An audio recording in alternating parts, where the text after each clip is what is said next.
Muy buenas tardes, muchachos. Les saluda el profesor Henry Mendoza del curso de Filosofía. En esta oportunidad voy a desarrollar el tema referente a la semana número 4 de nuestro ciclo Repaso Intensivo San Marcos Bloque ABC. Esta semana número 4 está relacionada con las siguientes disciplinas filosóficas. En primer lugar tenemos la antropología filosófica, que trata sobre el problema del origen, la esencia y el sentido de la existencia humana. Y también tenemos que desarrollar otra disciplina filosófica llamada la gnoseología, que más bien está vinculada con el tema del conocimiento y todo lo que implica, ¿no? La discusión sobre el conocimiento. Por ejemplo, la posibilidad de conocer, el origen del conocimiento, qué es el conocimiento y también el tema de la verdad. Entonces, en esta semana número 4 nos vamos eh, digamos, a enfocar en estas dos disciplinas filosóficas.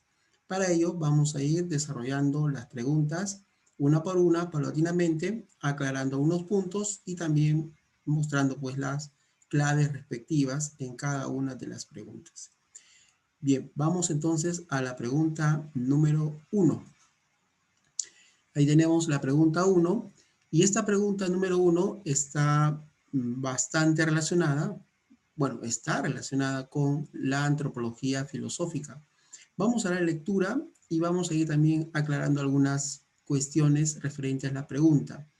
Dice, con relación al problema de la esencia humana, o sea, se refiere a la naturaleza del hombre, Aristóteles define al hombre como un animal racional que solo se realiza como tal siendo parte de una comunidad, sosteniendo en ese sentido que el hombre es un animal político. Pensadores como Rousseau plantean que el hombre es bueno por naturaleza y que es la sociedad la que lo corrompe. Frente a estas concepciones antropológicas, el existencialismo afirma que, muy bien, aquí nos están puntualizando y nos están preguntando sobre esta corriente filosófica, el existencialismo. ¿Qué cosa es el existencialismo? Bueno, muchachos, el existencialismo es una corriente filosófica cuyo tema central viene a ser el ser humano. ¿Y qué opina sobre el ser humano? Bueno, lo que plantea sobre el ser humano es que el hombre no tiene una esencia, no tiene una definición, no tiene una naturaleza. Y lo único que tiene el ser humano es una existencia. De ahí que el hombre parte por ser una nada y culmina siendo una nada, lo va a decir también los existencialistas. ¿Cómo es eso? Culmina con lo más certero que tiene la existencia humana. ¿Cuál es? La muerte. La muerte sería lo más certero. Y aparte también nos hablaría pues el existencialismo que la vida humana es contingente, es una posibilidad, es digamos un proyecto, es una incertidumbre. Bueno, entonces esos son los planteamientos que tienen los existencialistas respecto a la condición humana. Pero retornemos a la pregunta. En la pregunta nos está planteando que hay dos filósofos que proponen como que hay una naturaleza humana. Tanto Aristóteles plantea pues que el hombre es racional político, esa es la naturaleza del hombre para Aristóteles, y para Rousseau la naturaleza del hombre es la bondad. Ahora, el esencialismo, como hemos explicado hace un momento, no nos va a decir eso. El esencialismo más bien va a decir que el hombre no tiene naturaleza fija, predeterminada. Entonces, si nosotros vemos clave por clave, vamos a ver que la más exacta respecto a lo que podría afirmar un existencialista sería pues la alternativa B. No existe una esencia o naturaleza humana predeterminada. Eso es lo que afirmaría un existencialista, muchachos. ¿Ya? Muy bien, entonces la número 1, pregunta número 1, sería pues la alternativa B, barco. Bien, vayamos entonces en estos momentos a la pregunta número 2. Bien, ahí tenemos, muchachos, la pregunta número 2. Y bueno, es un extracto de un texto titulado Sociología en Fisicalismo, de un filósofo positivista Otto Neurath. Bueno, Neurath pertenecía al Círculo de Viena a inicios del siglo XX. Y también mencionando un poco quién lo escribe, podemos también nosotros tener tal vez ahí algunas nociones sobre qué pensaría Neurath respecto a algunas temáticas. Bien, vamos a dar lectura, ¿ya? Dice, pregunta 2. Los enunciados se comparan con enunciados, no con vivencias, ni con el mundo, ni con ninguna otra cosa. Cada enunciado nuevo se confronta con la totalidad de los enunciados existentes y previamente coordinados. Decir que un enunciado es correcto significa, por lo tanto, que puede ser incorporado a esta totalidad. Bien, yo voy a resaltar una parte de aquí el texto que me parece importante para entender lo que nos está comunicando ese extracto del libro de Neurath. Dice, los enunciados se comparan con enunciados, no con vivencias, ni con el mundo, ni con ninguna otra cosa. ¿Qué nos está queriendo decir ahí? Que un enunciado es verdadero cuando se relaciona con otro enunciado. Por ejemplo, si yo menciono lo siguiente, el Sol es el centro del universo. Efectivamente eso es verdadero, pero es verdadero teniendo en cuenta todo un sistema de enunciados o un sistema teórico. ¿Y cuál sería ese sistema teórico? Sería pues el sistema heliocéntrico. Entonces, ese enunciado, el Sol, es el centro del sistema planetario, ¿ya? Entonces, ese enunciado va a ser verdadero porque se relaciona con un sistema teórico. A eso nos está diciendo este texto, eso es lo que nos está comunicando. Un enunciado es verdadero no tanto porque corresponda con la realidad, sino porque se vincula con un sistema teórico o se vincula con otros enunciados. Entonces, ¿qué es lo que nos está preguntando? Lo que nos está preguntando dice, de acuerdo con el texto, el criterio para determinar la verdad de un enunciado no es la correspondencia, porque si fuera la correspondencia tendríamos que comprobar en los hechos, y eso es lo que no nos está planteando el texto. Más bien nos dice que un enunciado es verdadero cuando se vincula, cuando guarda relación con otros enunciados o un sistema teórico. Entonces, si nosotros vemos las alternativas, muchachos, la que más es precisa sería la letra B, la coherencia. Y efectivamente, Otto Neurath es uno de los representantes de esta forma de ver la verdad como coherencia. Y esa es una teoría, ¿no? La teoría sobre la coherencia de la verdad. Ampliemos un poco este aspecto con la siguiente diapositiva. Ahí tenemos, ¿no? Dos teorías sobre la verdad, la teoría de la correspondencia y la teoría de la coherencia. Ahora, para entender la problemática sobre la verdad, es importante, muchachos, detallar lo siguiente. La verdad no está en las cosas. O sea, yo no podría decir laptop verdadera, mi celular es verdadero, lapicero verdadero, eso yo no podría decir. ¿Dónde estaría la verdad? Está en lo que decimos de las cosas, o sea, en nuestros enunciados. Ahí está la verdad. ¿Ya? Entonces, lo que yo digo de las cosas, ahí se encuentra la verdad. Ahora, pero ¿cuándo un enunciado sería verdadero? Entonces aparecen las teorías. En primer lugar, tengo la teoría de la correspondencia que diría un enunciado es verdadero cuando corresponde a los hechos o a la realidad, cuando concuerda con la realidad. Ejemplo, si yo menciono en estos momentos, eh, está lloviendo, eso sería un enunciado. ¿Cómo sé que eso es verdadero? Está lloviendo. Ah, ya, porque lo puedo verificar. Veo si afuera, en la realidad, hay un hecho que verifique o compruebe o que valide el enunciado que yo estoy expresando. Si lo hay, entonces el enunciado está lloviendo sería verdadero. Bien, pero eso no diría, no estaría de acuerdo los que plantean esta parte de la teoría de la coherencia. Como explicamos hace un momento, para la teoría de la coherencia, un enunciado es verdadero porque guarda relación con todo un sistema teórico o con un conjunto de enunciados. Pongamos otro ejemplo. Los ángulos internos de un triángulo suman 180 grados. Claro, eso es verdadero, por supuesto. Ese enunciado, los ángulos internos de un triángulo suman 180 grados. Ese enunciado, profesor, es verdadero. Pero es verdadero para una teoría. ¿Qué teoría sería? La de Euclides. Para todo ese sistema teórico euclidiano. Pero si fuera otro sistema teórico no euclidiano, seguramente ese enunciado va a ser falso. Entonces, ¿cuándo un enunciado sería verdadero para esta teoría? Cuando el enunciado guarde relación con todo un sistema teórico y ya no con la correspondencia con los hechos. Muy bien, entonces ahí tenemos dos teorías sobre la verdad y a continuación vamos a explicar la pregunta 3. Esta pregunta 3 también continuamos con la problemática sobre la verdad. A ver, damos lectura a esta pregunta 3. Dice, en su teoría del conocimiento, Tomás de Aquino suscribe planteamientos aristotélicos como el papel que cumplen tanto los sentidos como el intelecto. En lo tocante al problema de la verdad, el filósofo escolástico define esta última como. Bueno, se está refiriendo al problema de la verdad. ¿Cómo define el problema de la verdad Tomás de Aquino?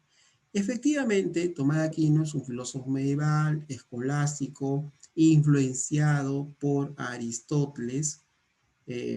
Bueno, en realidad es Tomás de Aquino quien cristianiza a Aristóteles. Muchos planteamientos de Aristóteles, Tomás de Aquino lo va a cristianizar, ¿no? Bueno, por ejemplo, en el tema del conocimiento, lo que mencionaba Tomás de Aquino, al igual que Aristóteles, que el conocimiento surge en los sentidos. ¿Recuerdan esa expresión de Aristóteles que decía, nada hay en la mente que antes no haya pasado por los sentidos? Eso también afirmaría Tomás de Aquino. ¿Ya? Entonces, Tomás de Aquino, respecto al conocimiento, afirma igual, ¿no?, que Aristóteles. Oye, respecto al tema de la verdad, profesor, también afirma igual. Así es, muchachos. Respecto al tema de la verdad, también afirma igual. ¿Qué es la verdad para Aristóteles? Que igual afirmaría Tomás de Aquino. La verdad es una correspondencia. La verdad es una concordancia con los hechos. La verdad es una correspondencia con la realidad. Lo que veíamos hace un momento. Entonces, o también la verdad sería una adecuación entre lo que decimos y las cosas que están en la realidad. Eso diría Tomás Aquino y lo diría pues igual pues como planteó Aristóteles. Entonces, si nosotros vemos en las alternativas, la única que se va a acercar y bastante precisa respecto a la problemática de la verdad para Tomás de Aquino sería pues la alternativa C. ¿Qué es la verdad para Tomás de Aquino? Es la adecuación, la concordancia, la correspondencia entre nuestras imágenes, el intelecto, y las cosas que están afuera. No olvides que ese es prácticamente el mismo planteamiento que tenía el propio Aristóteles respecto a la verdad. Bueno, entonces la pregunta 3, la clave es la letra C, casa. Vayamos a ver entonces la pregunta número 4. Esta pregunta también sigue con el tema de la gnoseología, con esta disciplina filosófica. Pero ahora estamos más enfocados en otra problemática del conocimiento. ¿Cuál es? El origen del conocimiento. ¿Cómo se origina el conocimiento? Bueno, frente al origen del conocimiento teníamos varias propuestas, ¿no? O varias corrientes. Yo voy a enfocarme en dos, ¿ya? Uno, por un lado tengo el racionalista, como dice el inicio nomás de nuestra pregunta, y por otro lado tenemos al empirismo. Vamos a enfocarnos en ellos dos. A ver, ¿qué dice un empirista? Para un empirista el conocimiento surge de la experiencia, de los sentidos, y nuestra mente no tiene ningún contenido previo. O sea, No hay ideas llamadas usualmente innatas. Ahora, ¿eso afirma un racionalista? Por supuesto que no. Un racionalista afirmaría lo opuesto. Para un racionalista, el conocimiento surge a partir de la razón. Así es. Y la mente sí posee contenidos previos. En otras palabras, posee ideas innatas. Muy bien, entonces estas dos corrientes estaban, bueno, había una más en el caso de Kant, pero vamos a enfocarnos para ir ordenándonos ya en esas dos corrientes. Estaban pues, digamos, dentro de la temática o la problemática de el origen del conocimiento. Vamos al enunciado de la pregunta y vamos a ir explicando algunas cuestiones más. Dice, para los racionalistas, el método del conocimiento consiste en tomar como punto de partida una verdad irrefutable, una verdad incuestionable, algo que no se podría dudar. Luego, por medio de deducciones y demostraciones, se van obteniendo otros conocimientos igualmente verdaderos.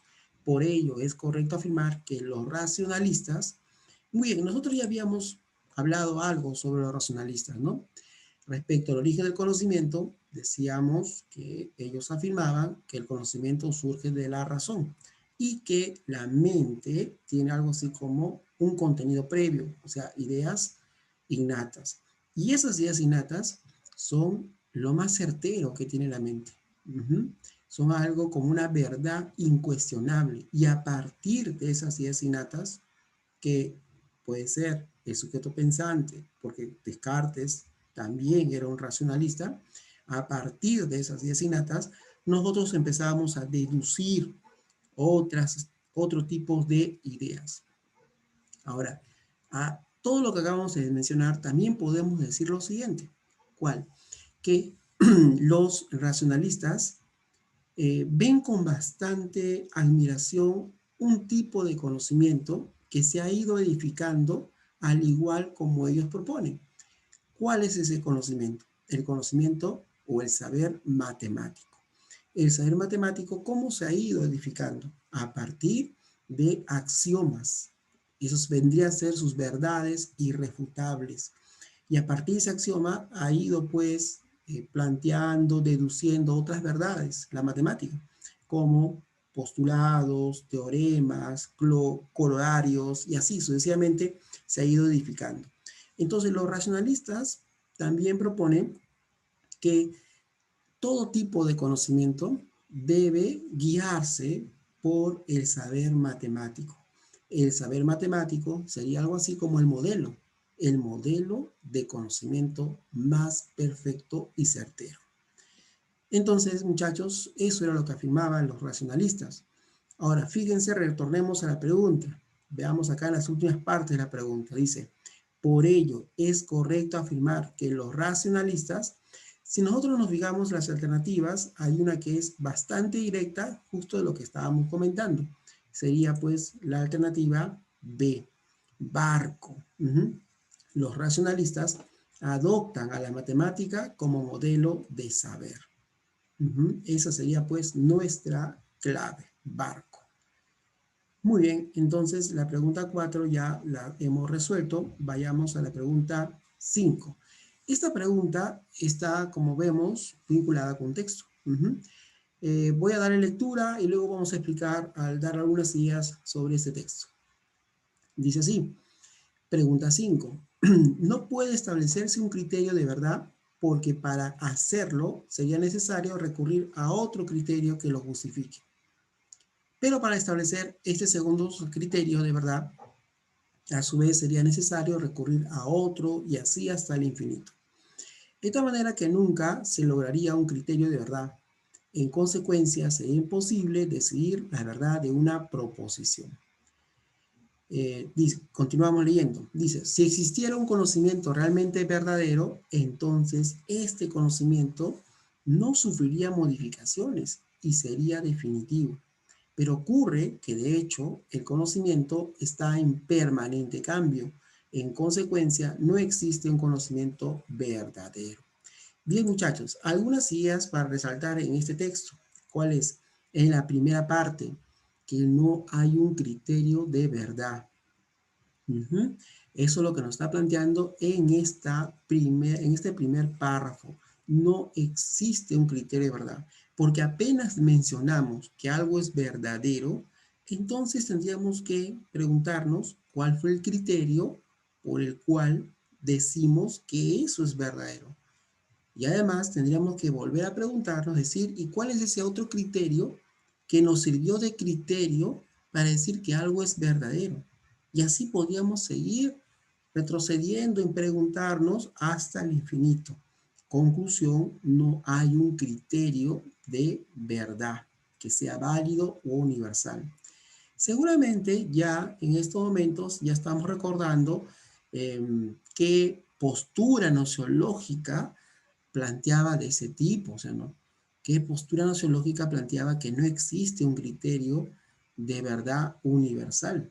Estoy seguro que muchos de ustedes ya tienen alguna propuesta de qué postura está planteando ello. Pero continuemos con el texto. En el segundo párrafo nos está diciendo que como el conocimiento está cambiando, sufre modificaciones, entonces como que no haya un saber definitivo. Por lo tanto, jamás vamos a poder conocer. Es imposible tener un conocimiento definitivo. Creo que ahí, muchachos, ya está más claro la postura nociológica que este texto se está enfocando. ¿Es una postura dogmática o es una postura escéptica? Claro, es una postura escéptica. Así es. Y la pregunta 5 justo va por ahí. Fíjense, ¿no? Los argumentos planteados en el texto abonan fundamentalmente la postura, es la postura escéptica. ¿Por qué, profesor? Porque el escepticismo justo es lo que afirma ello, ¿no?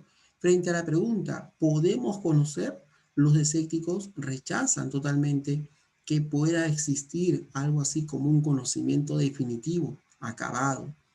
Entonces ellos incluso plantean, ¿no?, que jamás se va a poder obtener un conocimiento verdadero. Y además a eso le agregan que jamás se va a poder tener un criterio válido del conocimiento. Entonces el escéptico sería nuestra respuesta, la clave de dado sería. Muy bien, entonces continuamos, muchachos, ¿ya? Continuamos con las demás preguntas. La pregunta 6. Bueno, esta pregunta 6 ya por un momento hemos dejado de ver las preguntas referentes a la nociología y ahora en esta pregunta 6 nos vamos a dedicar a hablar sobre la otra disciplina, ¿no? La disciplina de la antropología filosófica.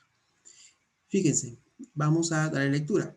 Dice, la propiedad fundamental de un ser espiritual es su independencia, libertad o autonomía existencial frente a los lazos y la presión del orgánico de la vida, y por ende también de la inteligencia impulsiva propia de esta. Semejante ser espiritual ya no está vinculado a sus impulsos ni al mundo circundante. Bien, ¿quién escribe este texto? Lo escribe Max Scheler.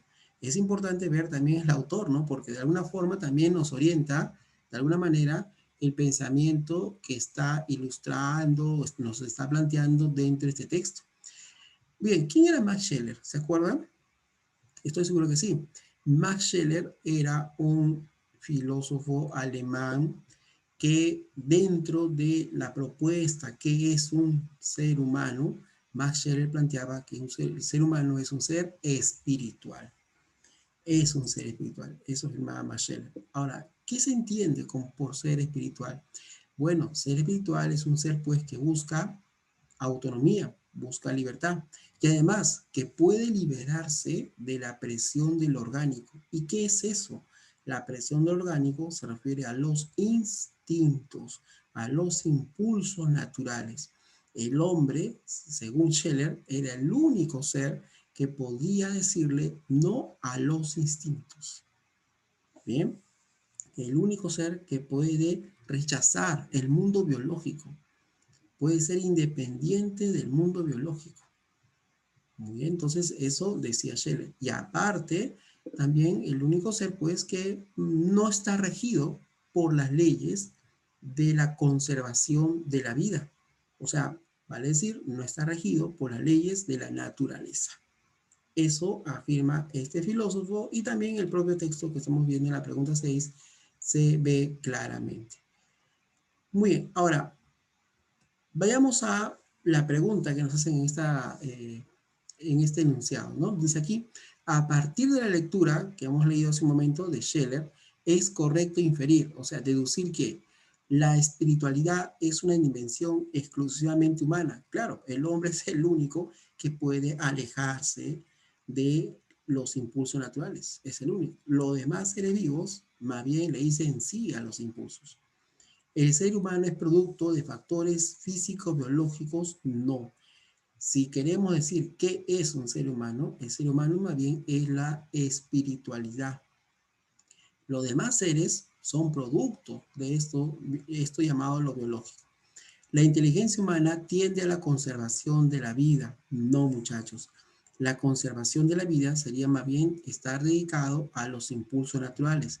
Más bien la inteligencia humana tiende a separarse de estos impulsos naturales, porque tenemos una espiritualidad que busca la independencia y quiere decirle no a los impulsos. Y en eso consiste el hombre.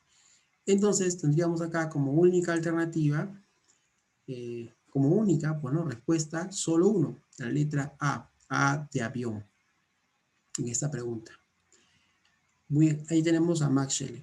Ahora, en la pregunta siguiente, bueno, en realidad es un texto donde tenemos que ver dos preguntas, ¿no? Acá dice, ¿no? Lea el siguiente texto y conteste la pregunta 7 y 8.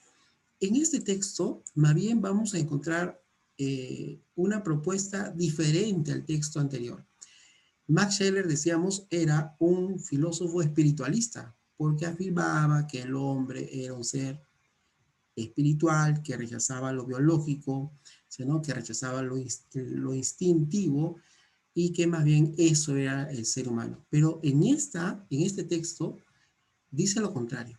En el texto está mencionando más bien que el hombre es un ser como cualquier otro ser vivo, regido por las leyes de la propia naturaleza y que ha pasado por los mismos procesos que cualquier otro ser vivo, una planta, no sé, los animales, con el proceso que ha pasado cualquier tipo de elemento de la naturaleza.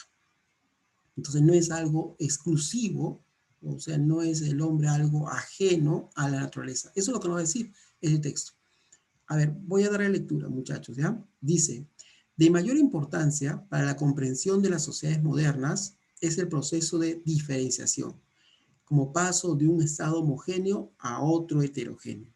Spencer, muy bien, Spencer, y acá lo voy a resaltar a este filósofo. Spencer es un filósofo inglés, bien, dice, toma sus ejemplos de todas las disciplinas del conocimiento científico. En la geología, una masa fundida se convierte en una montaña. En la geografía existe una diferenciación de los climas. La diferenciación se produce también en las plantas y en los animales. El ser humano se ha hecho más heterogéneo. Por ejemplo, el hombre civilizado tiene un sistema nervioso más heterogéneo y sus pensamientos son más heterogéneos que los del hombre incivilizado. En el ser humano, este paso de una homogeneidad indefinida e incoherente a una heterogeneidad definida y coherente es ilustrado por la transformación de los bajidos homogéneos del niño pequeño en sonidos cada vez más diferenciados y definidos.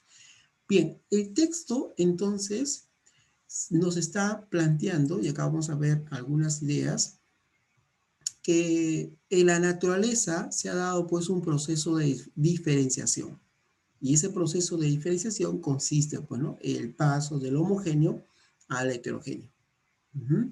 Ahora, ese proceso de diferenciación no solamente se ha dado pues en los climas, en las plantas, en los animales, se ha dado incluso en el hombre, en su sistema nervioso, en su sociedad, en su pensamiento.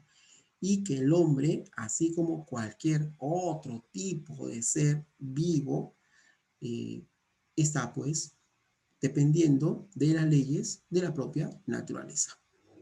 El hombre también evoluciona, al igual como evolucionan los demás animales, las demás plantas, los demás elementos que tenemos en la naturaleza. ¿Por qué lo he subrayado a Spencer? Porque Spencer es un filósofo justo que propone esto de la evolución. Él es un filósofo positivista, es inglés. Y justo Spencer, muchachos, tú debes recordar que Spencer, sus ideas llegan al Perú. Acá tenemos una etapa del positivismo, allá a mediados del siglo XIX, y el positivismo de que se desarrolla aquí en el Perú es un positivismo bastante arraigado con las propuestas de Spencer. Entonces Spencer como positivista y también como evolucionista nos plantea pues, ¿no? que el hombre es un ser evolutivo, regido por las mismas leyes naturales que cualquier ser vivo y también el hombre cumple los procesos naturales que cualquier animal o ser vivo existente. Bien, entonces este texto nos está hablando sobre estos temas. Ahora, vamos a estas dos preguntas. La 7 en primer lugar. Dice, se infiere que para Spencer el paso de la homogeneidad a la heterogeneidad, o sea, ese paso, ¿no? Del homogéneo al heterogéneo, que lo cumplía o lo cumple cualquier ser vivo, eh, ¿qué se puede deducir de ello? ¿No? Eso nos están preguntando en esta número 7, ¿no? Esta pregunta 7. ¿Qué se infiere? Que permite entender científicamente la evolución del ser humano solamente, o sea, solamente en el hombre se ha dado este paso de la homogeneidad a la heterogeneidad. No, se ha dado pues en los animales, en las plantas, en los climas, se ha dado en toda la naturaleza. Es un aspecto clave para entender el fenómeno universal de la evolución. Claro, la evolución se ha dado por un proceso de diferenciación. Y ese proceso de diferenciación consiste en el paso de la homogeneidad a la heterogeneidad. Entonces, esto es cierto. Define el proceso de diferenciación que únicamente se cumple en lo social, no, también en lo natural, ¿no? O sea, todo lo que exista, todo lo que va a existir, cumple las leyes naturales. Entonces aquí, ahí tenemos a Spencer, teórico del evolucionismo. Aquí la respuesta sería solo dos, barco, en la pregunta 7, muchachos. En la pregunta 7 tendríamos barco como clave, ¿no? Ahí está. Bien, pero había una pregunta más que nos, bueno, referente al texto que hemos leído, la pregunta 8. Ahí está. Dice, ¿se puede inferir que el hombre, en lo que al proceso evolutivo concierne? Bien, veamos a ver, vamos a ir alternativa por alternativa, ¿ya? A ver, veamos con la D. Dice, ¿se distingue de otros seres por su menor heterogeneidad? No, porque todos los seres tienen una heterogeneidad bastante compleja. Esto no es lo que nos está planteando. ¿Es independiente de los procesos generales de la naturaleza? No, más bien el hombre es dependiente, ¿sí o no? No puede desligarse de las leyes naturales. Desarrolla con el tiempo un sistema nervioso homogéneo, más bien al revés, desarrolla un sistema nervioso heterogéneo, porque ese proceso de diferenciación pasa de lo homogéneo a lo heterogéneo. Y la dice, puede ser comprendido como un ser más de la naturaleza. Claro, esa viene a ser nuestra respuesta.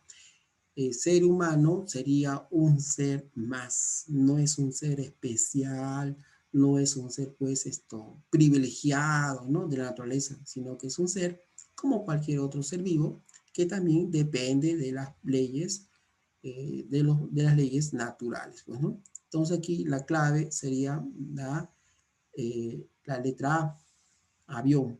La pregunta 8, entonces tenemos ahí avión.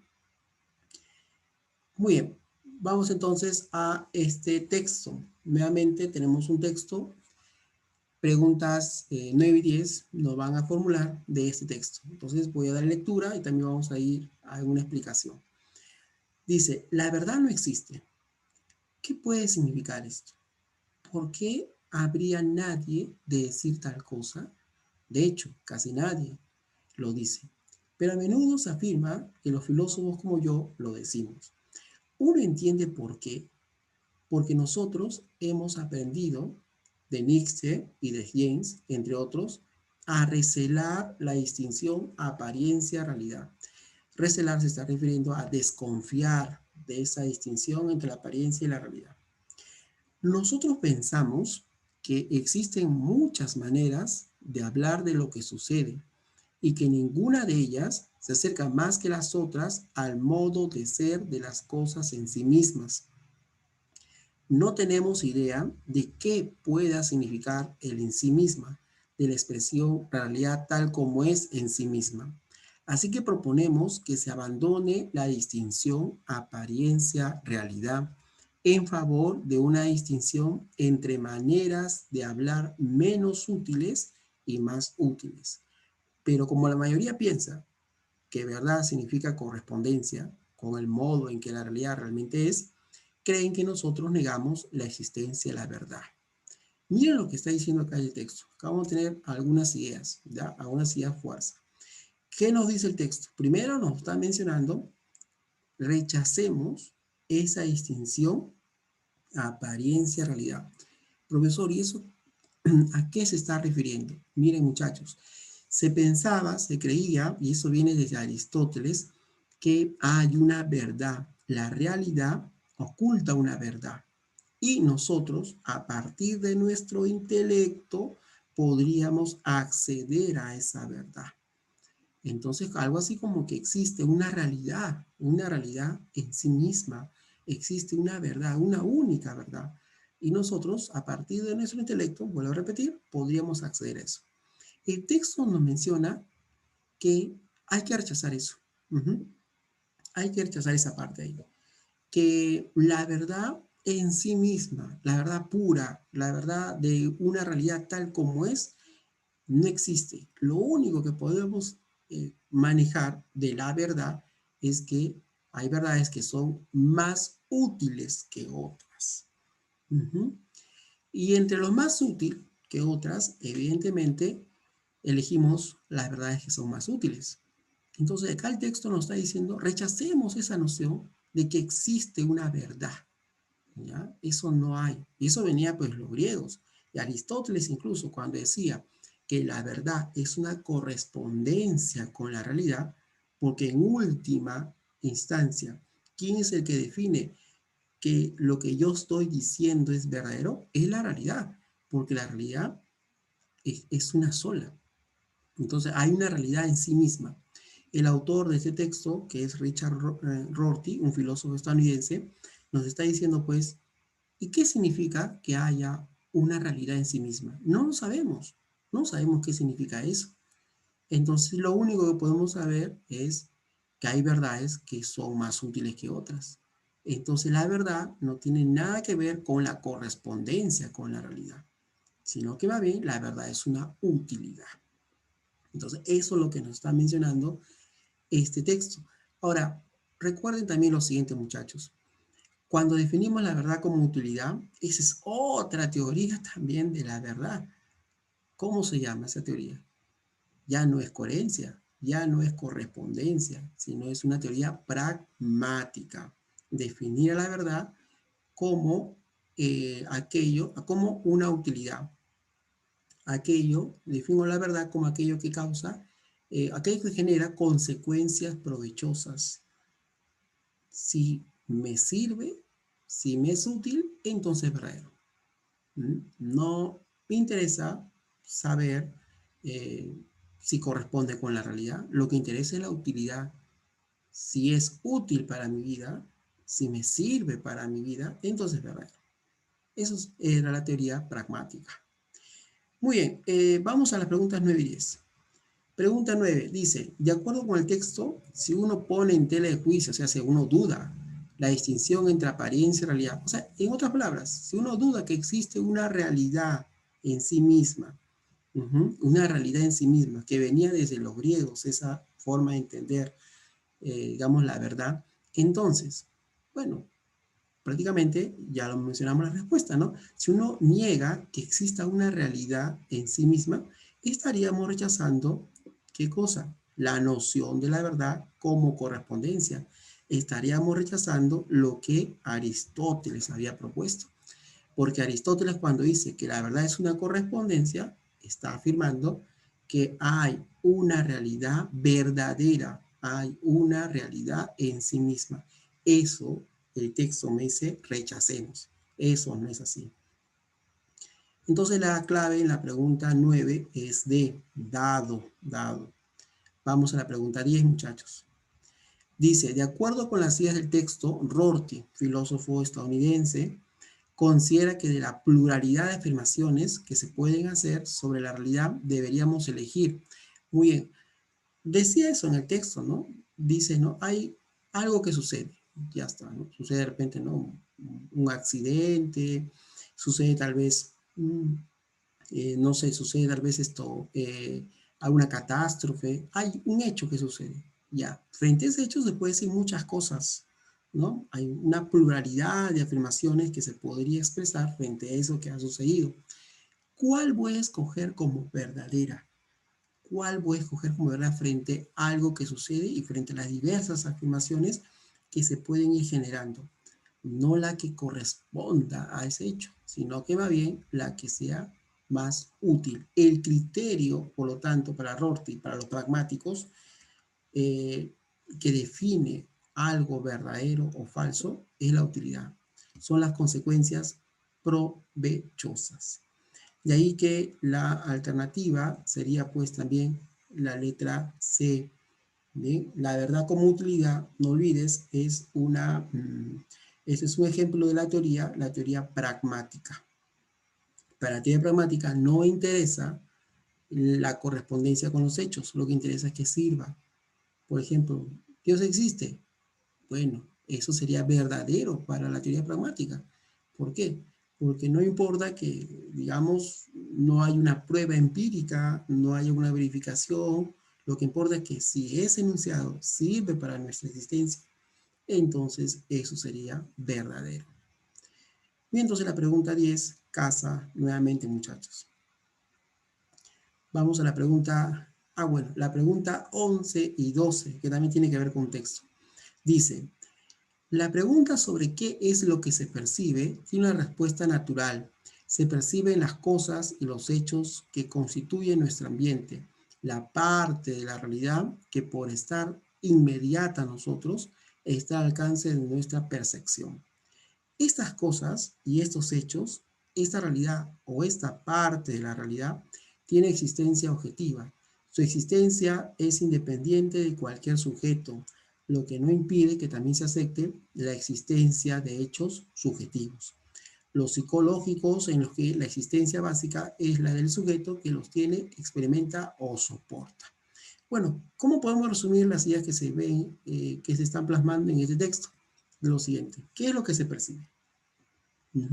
El texto no dice lo que se percibe son cosas, son hechos. Es la respuesta más natural. ¿Y qué son estos hechos? Son estas cosas. Son todo aquello que está fuera de nosotros. Es independiente del sujeto, que no depende de nuestra conciencia.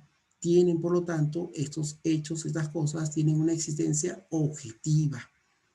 Allá. Entonces, desde ese punto de vista, nosotros ya estamos viendo que hay una postura nociológica que afirma de esta forma, ¿no? Hay una postura nociológica que afirma que la realidad existe por sí misma, no existe por mi imaginación, no existe por mi construcción mental, sino que los hechos que están afuera existen independientemente de nosotros.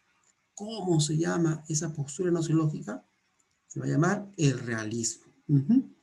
Este texto está enfocándolo por ahí. Ahora, pero también está mencionándonos, y aquí en las últimas líneas, que no solamente existen los hechos que están afuera por sí mismos, también existen hechos subjetivos. Y habla pues el caso de los psicológicos, ¿no? Los sentimientos, las emociones. Y se llaman hechos subjetivos porque depende de la, porque tiene bastante relación con la existencia del sujeto quien lo experimenta. Un sentimiento, una emoción, digamos, la motivación, guarda relación con aquel que lo está experimentando. Muy bien, entonces este texto también está enfocado respecto al conocimiento y vamos a ver las preguntas 11 y también 12, ¿no? Dice, el problema al que se refiere el texto es sobre la naturaleza del conocimiento, o sea, ¿qué es el conocimiento? ¿Cuál es la postura nosológica que se expone? Ya lo habíamos mencionado hace un momento. La postura gnosiológica que se está exponiendo acá es el realismo. ¿Por qué? Porque el realismo afirma, en primer lugar, el conocimiento es un reflejo de una realidad que existe por sí mismo y es independiente del sujeto. Ya no es creación de nosotros, ¿no? Existe por sí mismo. El conocimiento es un reflejo de algo que existe por sí mismo. Y ese es justo lo que estaba afirmándose en el texto que hemos leído hace un momento. Entonces en la 11 tenemos la clave C, ¿ya? Sería entonces esto, la letra C, ¿no? Casa. 12. Señala el enunciado que concuerde con el texto. A ver, vamos a ver uno por uno, ¿ya? El mundo existe a partir de la percepción de un sujeto. Eso no está afirmando. Un realista no va a decir eso. El mundo existe a partir de la percepción de un sujeto. No, eso más bien diría un fenomenalista. Berkeley, por ejemplo, sería un filósofo que estaría acorde con esto. Los hechos y las cosas son solo aspectos fenoménicos de nuestra mente. O sea, son una construcción. Las cosas y los hechos que nosotros vemos afuera es una construcción de nuestra mente. No, los hechos y las cosas existen por sí mismos. Nuestro conocimiento es subjetivo por los aspectos psicológicos, claro. ¿Por qué tenemos un conocimiento subjetivo? Porque hay un sujeto que lo está experimentando. Las emociones, las sensaciones, los sentimientos y todo ese mundo que experimenta el sujeto se llama pues lo mental, el aspecto psicológico. Entonces aquí, muchachos, la clave en esta pregunta nuevamente es la letra C, ¿ya? Sería pues esto, casa, nuevamente en la 12. Muy bien, ya estamos acabando. Vamos con las dos últimas preguntas y tenemos un texto para finalizar también nuestra clase de esta semana número 4. Lea el siguiente texto y conteste las preguntas 13 y 14. La objetividad del conocimiento es una propiedad que consiste en que la proposición que expresa un conocimiento es verdadera con independencia del sujeto que la formule. Es verdadera para todo sujeto que entienda el significado de la proposición. Por ejemplo, la siguiente proposición expresa un conocimiento objetivo de la geometría de Euclides. La suma de los ángulos internos de un triángulo es igual a 180 grados. La objetividad de ese conocimiento consiste en que la proposición que lo expresa es verdadera para cualquier sujeto que lo entienda, sea peruano, ruso, norteamericano o alumno de Euclides en el siglo III a.C. Bueno, ahí se ve claramente que nos está mencionando cuando hablamos de un conocimiento objetivo. Recuerden, muchachos, que el conocimiento tiene características, ¿no? Para que sea conocimiento, hay características que debe cumplir. Una de ellas es la objetividad. ¿Y qué es la objetividad? Es que refleje las cosas tal como son, que el sujeto no distorsione, no altere, ¿ya? La información, que el conocimiento debe ser pues un reflejo, ¿no? Un reflejo simplemente de las cosas tal como son. Esa es la objetividad. Y otra característica también teníamos la universal. Y universal significaba pues que el conocimiento debe ser aceptado por todos, ¿no?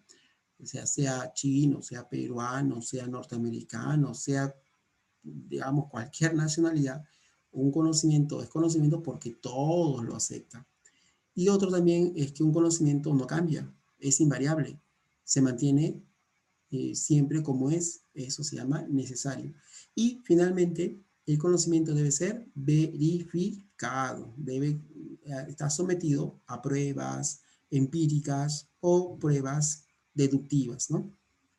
Muy bien, entonces, aquí el texto nos dice también muy semejante a lo que acabamos de expresar, ¿no? Por ejemplo, yo tengo, acá tenemos la expresión, la suma de los ángulos internos de un triángulo es igual a 180 grados. Ya, ese es objetivo. ¿Por qué dice? Porque la verdad de ese enunciado, de lo que estamos viendo acá, a ver, lo voy a subrayar, la verdad de este enunciado, acá está, muchachos, la verdad de este enunciado, la suma de los ángulos internos de un triángulo es igual a 180 grados, la verdad de ese enunciado no solamente está acorde a un sujeto, a un peruano, sino que la verdad es enunciado, todos lo aceptarían. Entonces sería algo así como que imposible eh, que alguien diga, pues yo tengo un conocimiento solamente válido para mí mismo. Eso no puede ser. Todos deben estar de acorde a ese tipo de conocimiento. Si es conocimiento, todos deberían estar de acuerdo. Muy bien, entonces, esto es lo que nos dice este texto. Ahora vamos con la pregunta 13 y 14. ¿Qué dice la pregunta 13? Dice, según el texto, la objetividad del conocimiento depende. A ver, ¿de qué depende? Recuerda, la objetividad del conocimiento depende de la realidad, ¿sí o no? Depende de la realidad. No depende del sujeto que lo formula, sino depende de la realidad. Digo, el agua contiene oxígeno, ese es objetivo porque así está reflejando la realidad. En la realidad, el agua tiene pues ese elemento químico, tiene oxígeno. Entonces, la objetividad del conocimiento, ¿de qué va a depender? Veamos. ¿Del sujeto que formula las proposiciones? No, no, no tiene nada que ver el sujeto. Más bien el sujeto debe ser, el sujeto debe estar, no debe alterar ese enunciado, no debe distorsionar, no debe influir, ¿no? En el conocimiento. Debe ser totalmente imparcial, ¿no? Imparcial. De su relación con la autoridad, tampoco no tiene nada que ver con un sujeto nuevamente, ¿no? La autoridad sería un sujeto. De la verdad de las proposiciones, claro. Si decimos el agua contiene oxígeno y eso se demuestra que ese es el elemento químico que contiene el agua, entonces es verdadero. Y por ende, como es verdadero, es objetivo, porque está reflejando tal como son las cosas, tal como lo que contiene el agua realmente. Entonces aquí sería nuestra clave, ¿no? A ver, ¿qué dice la D? Del contexto donde se ha creado. No tiene nada que ver el contexto. Sino, ¿por qué? Porque un conocimiento, el agua contiene oxígeno, si ese es objetivo, es aceptado en cualquier tipo de contexto.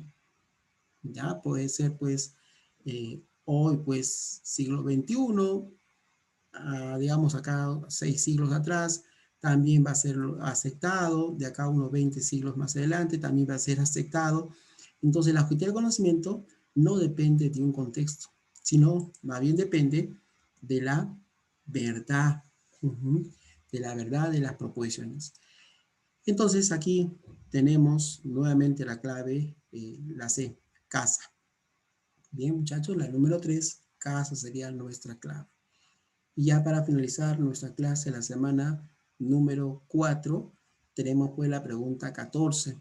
Dice, el enunciado, esta proposición es verdadera porque yo lo digo.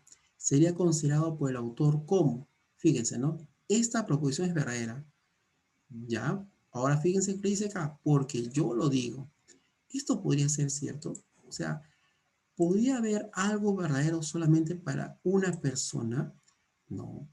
Si es algo verdadero, entonces es verdadero para un peruano, para un chino, un mexicano, para cualquier tipo de sujeto.